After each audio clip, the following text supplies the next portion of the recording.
नमस्कार मैत्रिणींनो, इथं बघा मी गाजरचा केक बनवलेला आहे। तर मऊ लुसलुशीत असा गाजरचा केक। सगळ्यात पहिलं तर 1 कप असं पिठी साखर घेतलेली आहे, अर्धा कप ब्राऊन शुगर घेतलेला आहे, 1 कप दूध, अर्धा कप तेल घेतलेलं आहे बिना फ्लेवरवालं। त्यानंतर मी 2.5 कप असा मैदा घेतलेला आहे, तो व्यवस्थित चाळून घ्यायचा आहे।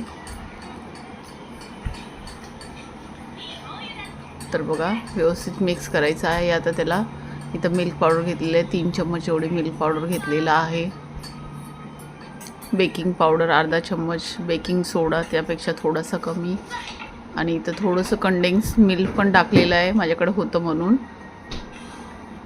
तर नंतर व्यवस्थित असं मिक्स करायचं आहे। थोडंसं दूध कमी पडले, परत थोडंसं दूध टाकलेलं आहे आणि परत त्याला मिक्स करून घ्यायचं आहे। तर पाहू शकता असं सगळं करून मी व्यवस्थित असं मिक्स केलेलं आहे। नंतर इथं मी गाजर किसून ठेवले होते, 2 असे गाजर किसले होते ते टाकलेले आहेत, ते पण व्यवस्थित मिक्स करून घ्यायचं आहे।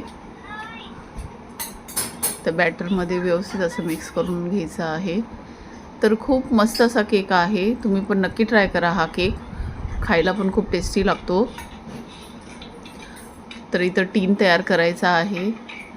तर मी टीन तयार केलेला आहे, त्याच्यामध्ये तेल लावलेलं आहे, बटर पेपर लावलेला आहे। इथं आहे ना माझ्याकडे ना कॅनबेरीज होत्या, ते टाकलेले आहेत, ऑप्शनल आहे, तुम्हाला टाकायचं टाका, नाही टाकलं तरी चालतं।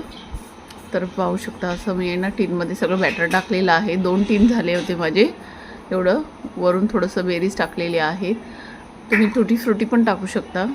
तर इथं टोप मी ठेवला होता, तर टोपामध्ये ते मी बेक करायला ठेवलेलं आहे, पाहू शकता अजून झाला नाही आहे केक, तर परत थोडा वेळ ठेवलेला आहे। इथे 1 पाऊण तास मला लागला होता केक बेक करायला।